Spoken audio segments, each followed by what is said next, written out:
Welcome back, girlies. Today's quote is from We Think Deeply. It's super short and super sweet. When the road gets bumpy, you don't leave the car. You simply put your seatbelt on. I want you to remember that no journey is smooth. I even thought when I read this, I was like, that's so right. You know, when you're on a plane and you go through turbulence and you're just like, oh, it's a bit bumpy. I'm just going to put my seatbelt on. I'm just going to breathe through it and crack on. Even if you have like thoughts of nervousness or anxiety or like you don't really like flying or whatever, you get on and you do it because the outcome is great. You get to go on holiday, you get to experience life. So I just love that. That was like a really simple way, a really simple analogy of explaining that all journeys are bumpy, all journeys have their ups and downs and their challenges. That doesn't mean that the journey is not worth pursuing. Yes, you have them stressful weeks in work. Yes, you have them weeks where your kids are sick. Yes, you have them weeks where you catch a cold. We all have our challenges. Like I have weeks that are really hard to navigate and I'm like fighting through this thick mud and feels tough, but then I have weeks where it's just so plain sailing. I tick all my boxes really easily. And like one of the things I say a lot is we've got to take the rough with the smooth. Life is not boring, it's not eventless. It has ups and downs. You know, we have those really hormonal weeks where we have to drag ourselves out of bed, where we do the workout when we just want to cry, and we do it anyway. And that is how we build consistency. That is how we get the results that, you know, are worth having. I'm going to fly through 3 wins. I can't help but share 3. We've got Nikki. Nikki is proud that she got all 3 workouts in. She walked every day, she got water in every day, and she hit her protein targets. She said she had 2 social events. By the way, Nikki is the queen of social occasions. She loves a holiday. She loves a busy social weekend, and so she should. We all do. She had 1 meal out, and she just had a main meal, which was steak with new potatoes and veg. And then she said the other was a surprise party. So she decided to fuel herself before she went. She didn't snack at the buffet, and she said she did drink on both occasions. She didn't have a starter and a dessert because she wanted those calories for alcohol. She didn't pick at the buffet. She fueled herself well because she wanted to have a drink. Love that. This is balance, okay? We're not thinking sacrifice. We're thinking compromise. We're thinking balance. Lisa said she's been making a really conscious effort to get to the gym even when it feels hard. So she puts that seatbelt on and she just goes through the bumpy path to the gym. She gets there, she does it, even if it's not the best workout in the world. Maybe it's not a workout full of PBs, but she's getting in and getting it done, and she's showing up for herself, and she's proven to herself that she can do hard things. So I'm proud of you, Lisa.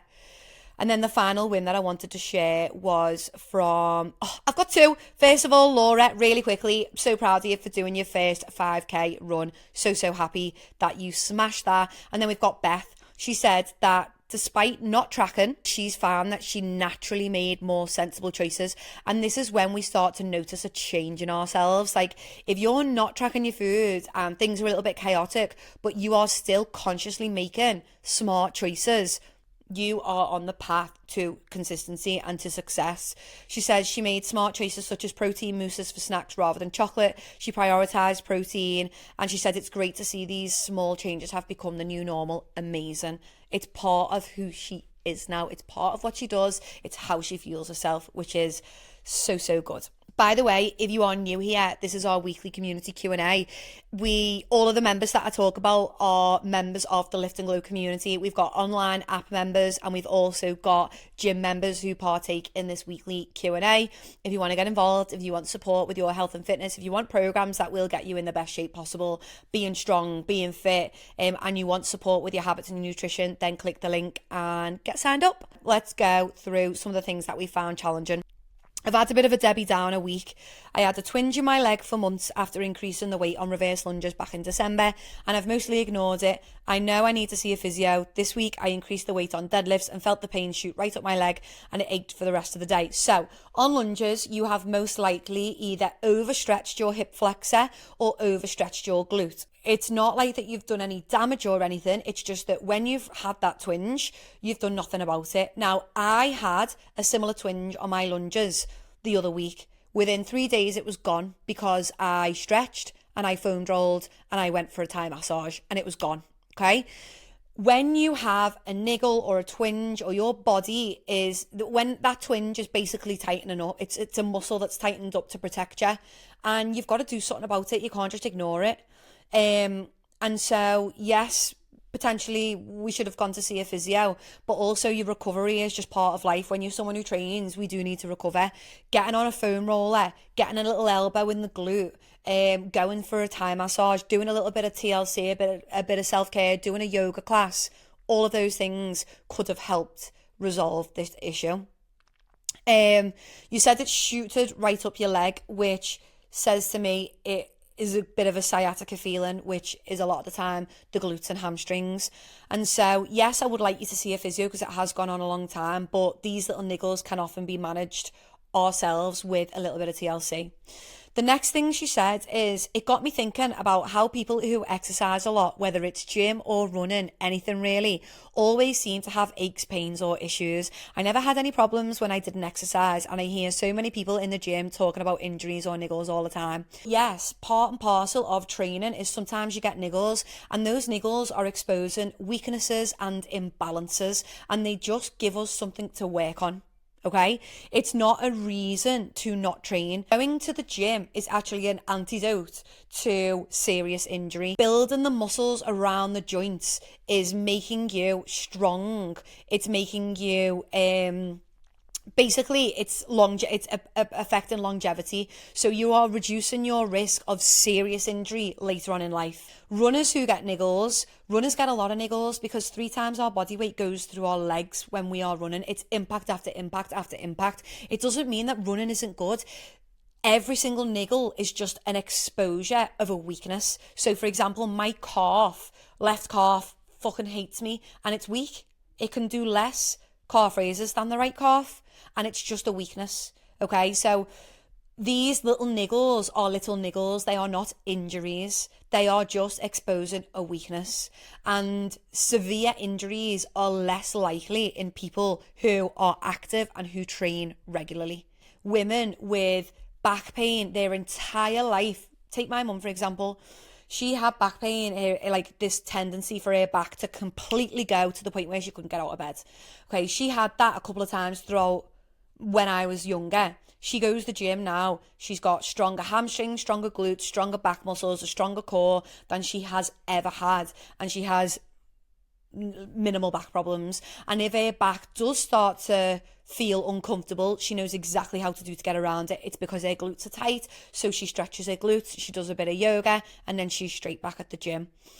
Training is vital, not just for your health now, but for your health towards the end of your life as well, as we get older. And these little niggles are just telling you, they are just little signals that there's a little imbalance or that there's a little weakness there, and it's asking you for attention. Alongside your training, we need to think about recovery. So is your nutrition where it should be? Is your hydration where it should be? And are you actually stretching? Are you actually getting massages when you need it? So this shouldn't be putting anyone off. And I want to just nip that and squash that now, because, okay, you're around people in the gym who say, oh, I've got a bit of a little niggle in my trap. It doesn't mean they need surgery on their shoulder. Just think about that. You're going to have people who've maybe got a little niggle in their calf or the glute from training. It doesn't mean it's an injury. I've been struggling with the idea that even you coaches who all look incredible still have to follow the same routines and boundaries we do. It feels like there's no actual finish line. Just keep training, keep saying no to certain foods, keep skipping cocktails, and keep sticking to the plan forever. First of all, no one said say no to certain foods. Every single food on this planet can be eaten by you, but can you eat chocolate from the minute you wake up to the minute you go to bed and be a healthy woman? No. It's about balance. It's about moderation. Yes, this is forever. If you want to be healthy, if you want to be happy in your skin, if you want to feel confident, if you want to live the fullest, healthiest life that you want, yes, sacrifices have to be made. Yeah, hard work needs to happen. That's like saying, I've got to go to work every day until I retire. Of course you do, because you've got to pay your bills. Paying your bills to live is just like going to the gym and eating nutritious food to live. That is your version of paying your bills. You're literally investing in your health. Yes, It's forever. There is no end date. And thinking and wanting there to be an end date means there's something wrong with what you're doing. You are doing this in a restrictive way. You're feeling guilty about things. You're restricting yourself from doing things. You're feeling like it's punishment. You're feeling like it's hard work. Rather than this being so fucking empowering that you are dying to keep on doing it. I find the fact that I can change how I feel through exercise and change how I feel through food so amazing. I am so grateful that I get to exercise and help my body be strong, fit, and capable. I'm so grateful that I get to literally prolong my life with the food that I choose to feed it. It's all a mindset shift. It's a choice. It is a choice. No one's forcing you to make healthy choices. If you want to be healthy, you got to make healthy choices. But no one's forcing you. You can just go, I'm not going to do this anymore. And then I know that a few months down the line of not doing it anymore, you'll feel crap. And you'll be like, oh, I wish I never stopped. I need to go back to doing that. You'll be like, oh, I feel low on energy. I feel sluggish. I don't feel confident in my skin. I need to go back. And I know that because you've stopped before and you've come back. So this is said with so much love. Like, I'm holding your hand, I've got my arm around you, like I'm saying it as someone who really cares about you, who genuinely wants the best for you. This mindset is going to hold you back. It's a mindset that you need to wash the fuck off you, because it's never going to serve you. Yes, if you want to be healthy, if you want to feel confident, we do this shit forever. And the difference between me and the coaches is like, and the other girls who just kind of get on with it, is that we just know it's part of life. We know that this is something to be so grateful for. We know that it's so empowering. We know that it's amazing that we get to do these things. We get to squat fucking 80 kilo. You get to choose to do this. No one's forcing you to do it. I want you to do it, but I'm not going to force you. If you don't want to do this, you don't have to do it. But I know deep down that you do want to feel healthy. You do want to feel confident. You want to run around with your kids. You want to feel good. You know that it makes you feel good, which is why you're still here doing it. I think the problem here is the things that you're doing, the choices that you're making, or the place that you're making them from is too restrictive. It's like you're in this punishment mentality rather than this health and nourishment mentality. It's okay to have your wobbles. I have weeks where I'm like, here we go again. Of course I do. Everyone does. But I just do it. I'm like, it's one of them tough weeks. Get your seatbelt on. It's going to be a bumpy ride, but it'll be fine. And then we have the smooth weeks. And I know you have smooth weeks too, because a few check-ins ago you were flying and you were loving it. Snacked a lot more this week. I had 3 days where I went into a bit of sabotage eating. I still got my meals in, but then I didn't stop like I have been doing in the past. I need to do better than this, and I know that I can do better. Amazing. So you know that's a little bit of a wobble, and you know that you have the ability, the power, the self-discipline, to not slip into that excessive snacking. You seem like this week it was hard being at home after school pickup, possibly having dinner too early and then snacking later on. Although I think it was more boredom, so I need to address this and find something else to do rather than searching for food. You've said that you have more space in your life, which is so amazing, by the way. You've had a huge shift, a huge change in your life, and you found yourself with more spare time, okay? Great. This is like so many women's dream, to have more time. And so all we need to do is find something to do with that time that isn't out of alignment with your goals, your health. It could be as easily solved as eating dinner a little bit later. So it might be that you come home from work, and instead of cook dinner straight away, you come home from work and then, I don't know, you do a little bit of tidying. Maybe you tidy one room, bathroom one day, bedroom one day, kids' rooms another day. Maybe you have a little hoover another day. Like, can you come home and just do something productive for an hour? And then once you've done that, be like, right, now I'm going to make me tea. Make tea. Maybe you could start falling in love with cooking like I did. So I put music on and make cooking a whole thing. So basically when I stopped teaching in the evenings, I found I had these evenings and loads of time, and I was using that time to be destructive. I was doom scrolling, and I was overeating, and I was just being destructive. And so I needed to be like, I was like, well, you've got no excuse to not make dinner properly anymore. So start making dinner, make it a joyful experience by listening to music, all of those things. So I'll make dinner. And that might take half an hour instead of those really quick rushed things that you used to do in 10 minutes. Maybe you can start experimenting with some nicer recipes. You've got the time. Maybe that's something that you can do. And then in the evenings, like, you know, after your dinner, what can you do for you? Can you get a bath? Can you spend time washing and blow drying your hair properly? Can you put a little face mask on? Can you pick up your Kindle or your book and have a read? Can you get stuck into a series? Me and Fran have been watching The Night of the Seven Kingdoms. Love it. Can you find something that you like to do? I was at a retreat last week and one of the girls was saying to me that she likes doing jigsaws. And I was like, that is so cute. What a lovely way to spend your evenings. Maybe you can get into jigsaws. It's just, you've spent years, stressed, doing loads for someone else and filling all your time, taking care of everyone else by the sounds of it. Now you've got more time. And you've got more space. What do you love to do? What do you like to do to unwind, to de-stress, for joy? Like any little hobbies that you can like just get stuck into. Sudoku. Loads of my girls love doing Sudoku. Fran loves playing chess. Sammy, one of my coaches, she's got like a 2-year streak on Duolingo. Like there's also, what about an instrument? Did you used to play an instrument that you can pick up? There's no unlimited amount of like hobbies and things that you can do in the comfort of your own home that would distract you from this boredom eating. I would say this is an amazing insight. You've already kind of figured it out for yourself, but what can you do with your time now so that you are filling it with something that makes you feel good rather than sabotages your health? Okay, let's go through some questions. Am I okay to send some videos of me doing a deadlift? I'm worried about whether I am doing it right or wrong.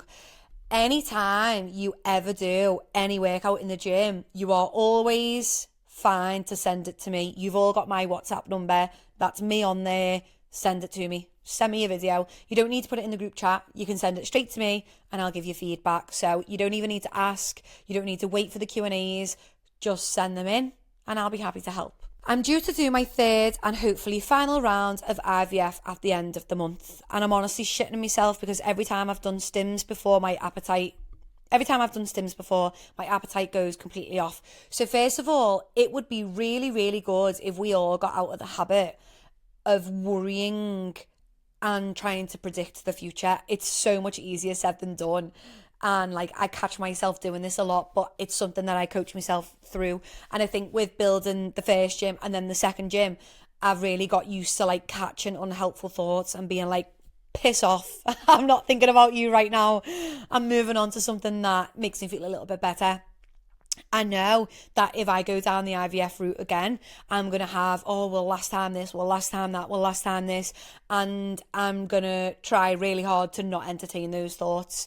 So I really would encourage you to try and not predict how you're going to feel because this time might be different. Let's remember right now you are taking care of your health, you're in a healthier mindset, healthier body, and, that might impact how you respond to stims. Stims, by the way, if you don't know, is the injections that you have during the first part of the IVF phase, where they are stimulating your follicles to grow an egg.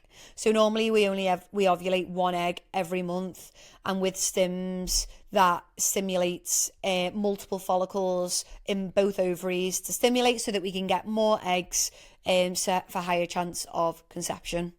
I think a lot of the thing with stims is it's mentally challenging, and obviously we're putting hormones in our body, but also it's the mental challenge of what you're going through and you know why you're doing it, and because of that mental challenge it makes decision making feel harder. You've said here, I don't want to eat anything of the whole foods I normally eat. I just want beige. Any tips on how I could make it easier for myself? I'm thinking maybe some healthiest ready meals. If I was you, when you're on stims, do your best to try and pretend that you're not on stims. So I got this advice, it was after I actually did IVF. So the first time I did it, I locked myself in my house. I didn't go anywhere, see anyone or do anything. And it was the worst thing that I possibly could have done.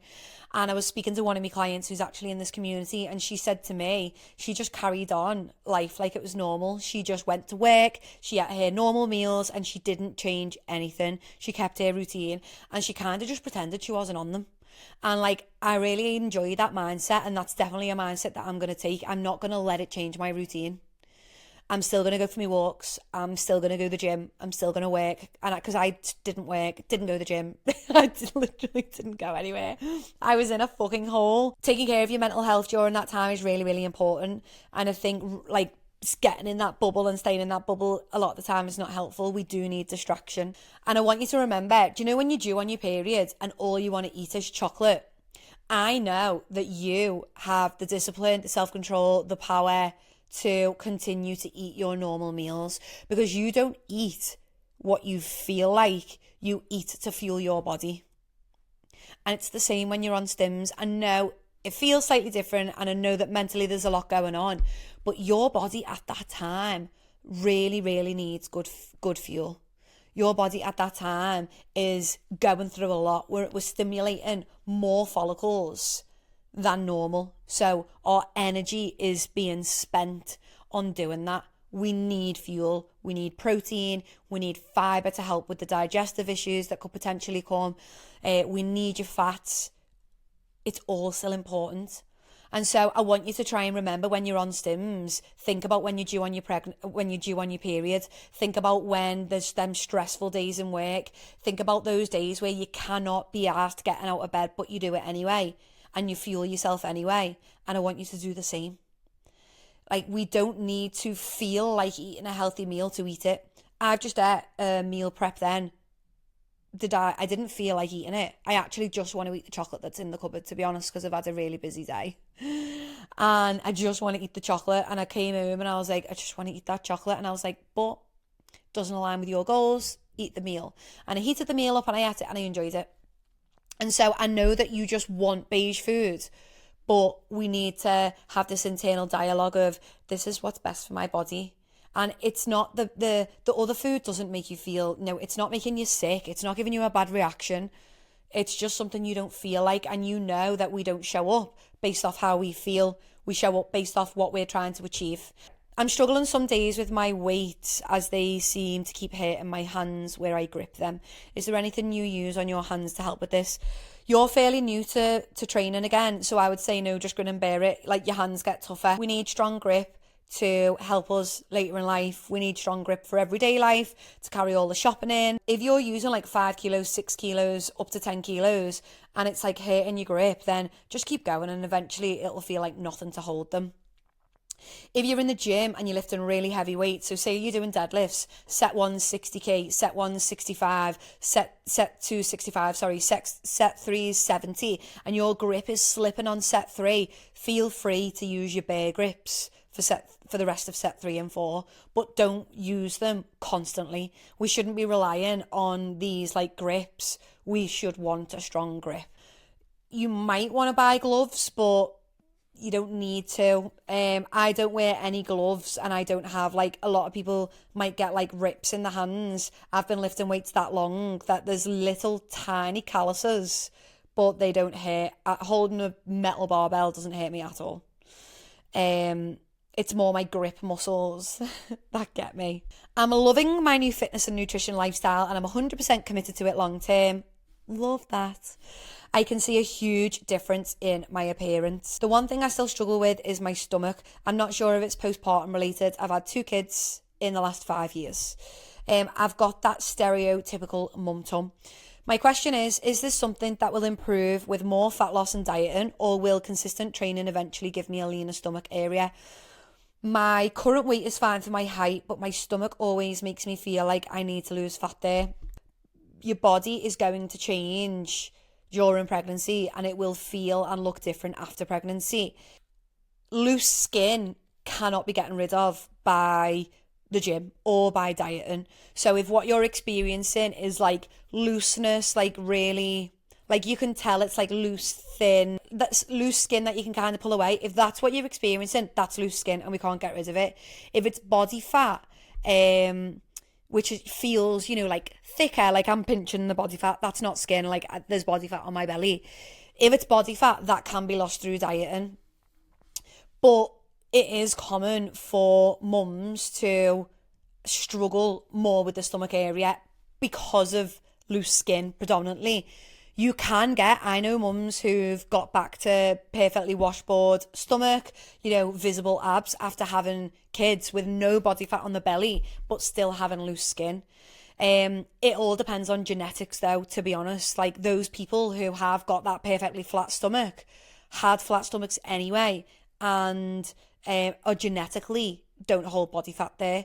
It depends on genetics. If you are more prone to holding body fat around your tummy, it'll be harder to lose fat around your tummy and get toned there. Body fat, if you want to lose it around your belly, we will need to diet to do it in the quickest way possible. But yeah, a lot of it is genetics. So like I have dieted right down to getting like a full-on six-pack. Like about 6 years ago, I had full-on six-pack, but I couldn't maintain it. I didn't enjoy life. It wasn't fun. I wasn't happy, and it was shit. Whereas now, I'm full of energy, full of fuel, full of life, get to enjoy my weekends, love a little bevy, love a little takeout, enjoy my chocolate, and I've got a layer of body fat around my belly. I would rather have this body fat and have the full life that I've got. And so sometimes we need to weigh those things up too. Random question, but I've just moved house and consequently I'm using a different scale. No, I'm using different scales on a different floor. My weight has dropped by 8 pounds doing this. I've weighed in various locations around the new house. I don't feel or look like I've lost 8 pounds in just over a week, although would believe I've lost 2 to 3. Do I just start using the new weight as my daily weigh-in and go from that weight moving forward, or do you have any other suggestions? With your scales, make sure they're recalibrated. So I had like proper I had them Renfo scales, and I'm sure there was a button on the back that I needed to recalibrate. If they're not just your standard scales, if they are these electronic scales, you might need to recalibrate them. So give that a go. Make sure whenever you are all weighing yourselves that you are doing it on a solid floor, solid tiles, or your solid downstairs hard floor. If it's squishy, if it's carpet, if it's got bounce. So like some people have like padded laminate, and so that will show different than like a hardwood or hard concrete floor because it's got that padding. So we want to make sure that it's on a hard, solid surface, not carpet and not like a padded squishy ground. And then take that weigh-in from the solid ground as your new weigh-in. And then that's your new standard then. Anything up, anything down, you just go from there. What's your view on these peptides going around? Okay, so I've been thinking about peptides for the last 3 years. I went to a convention in Orlando for gym owners and they were talking about peptides there. America are way ahead of us with health and fitness. And they were all talking about peptides. I'm not totally against them. GLP-1s, so Wegovy, Ozempic, Mounjaro, they are peptides. So there are peptides that are being used already. There just seems to be a big influx of them, and there's a lot of them that are getting legalized at the moment, or at least like less restriction on them and a lot more knowledge of them. There's peptides that can speed up recovery. There's peptides that can slow down aging. I actually even looked into peptides for fertility. So there is research happening in fertility clinic in London on kisspeptin, and kisspeptin helps women and men with fertility, because it basically is the peptides are already within us basically, and or it's stimulating processes that are already within us, and so they are deemed as being very, very safe because they are just basically accelerating processes that already happen in the body. Kisspeptin, specifically the one for fertility, that helps women start to ovulate who are not ovulating. Now, that's not my problem. I do ovulate, so that's why I didn't go down that route. But also, we just have to go into these things with the approach that, is it needed? Do we need it? There's so much optimization of health and of life And I just don't think it's necessary. Like with supplements, there's so many supplements that you can take, but if you're not sleeping well, managing your stress, fueling yourself with good food, and moving your body, you're not going to be healthy. And so taking anti-aging peptides when you smoke is fucking stupid. Taking anti-aging peptides when you're constantly stressed, you barely sleep, and you eat shit, it's not going to help. It's like putting a plaster over a gaping wound. And I think people are trying to cheat health, and we've got so far into like optimizing things that become distracted from what health truly is. Health isn't weight loss. Health isn't slowing down aging. The basics of health, the only way we get healthy is to do the hard work. And so I don't take peptides. I don't encourage people to take peptides. The only peptides I've ever moderately encouraged is things like Ozempic and that, because I know that it does help people. But even then, I'm like, most people don't need it. And even then, we still need to do the work on our health and habits, because otherwise we'll just go backwards when we come off it. There's peptides all over the show. I know that there's peptides that you can put on your skin. A lot of the dermatologists that I follow, and I follow a lot, they do recommend and they do, say these peptide face things are fine. I don't feel the need to inject myself with a peptide if I know I'm nourishing my body well, just like I don't feel the need to take all of the vitamins I've ever learned about, because I know that I get most of my vitamins and minerals from the food that I eat, and I know that it's more easily digestible and easily used, processed by the body. So the peptides, I think that a lot of them, aren't dangerous to use, but then I also think a lot of them are being pushed and promoted and sold by people who don't really know what they're doing. There's like proper experts in peptides who know what ones to mix and what not. I don't think it's good building your own stack of injectable peptides. So just because you heard that one's good for that, and that one's good for that, and that one's good for that, doesn't mean you should take them all together at the same time. There's very strict protocols to take them properly. There's very strict protocols, and a lot of them you might not want to use together. You might want to cycle one and then move on to another and then have a full break. There's actual experts who've been looking into peptides for 15, 20 years who if I decided to take them, would follow that advice. But I'm not going to go to a random nurse practitioner. I'm not going to go to a random aesthetics gal. I'm not going to go to anyone who's only just started talking about peptides. I'm going to go to the expert if it's something that I really want to look into. Like I said, I haven't felt the need to, even with the whole fertility thing, even with me wanting to optimize my health. I know for sure that you cannot cheat sleep, stress, nutrition and movement. It can't be cheated. And I think a lot of the time these people who are just looking for peptides, injectable peptides I'm talking about, or these supplement peptides, when people are looking for them, they're just looking for another quick fix. They're just looking, it's the same group of people, I feel, who are just looking for that next thing to save them a bit of hard work or to get them somewhere faster. And I do just think that health is health and it can't be cheated. We have to do the work. So that's my opinion on them. I'm not totally against them. I don't know enough about them to be totally against them. I'm actually, like I said, in support of the GLP-1 agonists. And I believe that, a lot of them might not be dangerous, but just because it's not dangerous doesn't mean that you should spend your money on them. So I think that's the thing. It's like supplements. It might not do you any harm to take all that box of 20 tablets every day. It might not do you any harm, but it's a fat waste of money. Peptides, again, might just be a big waste of money. If you don't need a thing, so this is one thing that I definitely know because I watched an expert on them. If you don't need a specific peptide, but you are giving yourself it, it's not going to benefit you further. So more peptides are not better. A waste of money for a lot of people may be beneficial if a real expert who's done a full blood panel and can see that you're in need of something, then yeah. But if you're just going to buy them from an aesthetic scale, then no. absolute big fat no. When doing bench press, it makes me nervous to increase the weight as I don't have a spotter. How can you safely go up on the weight without a spotter? If you're doing barbell bench press, go into one of the racks which have them metal spotters. If you train in a gym like Pure Gym or Vault or these big gyms, they have these like attachable, detachable, sometimes they're poles in the middle of a big full rack, or sometimes they stick out the back of a squat rack.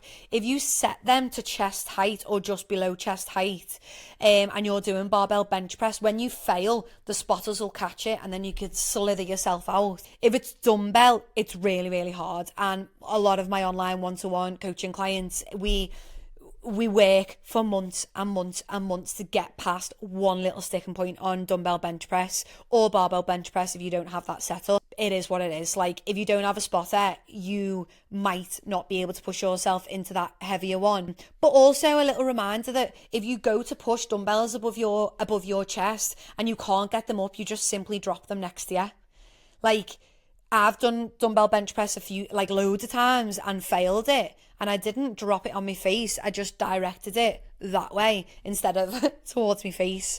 It's hard. Bench press is one of those, and shoulder press is hard without a spotter. But if you don't have a spotter, it's just a case of staying at that lighter weight and increasing intensity with slower reps, or doing a few more reps to get really, really strong so that next weight does feel doable. I'm finding it hard at the weekends because they seem to be busy with nice things, which is great. Then I feel guilty for indulging a little bit.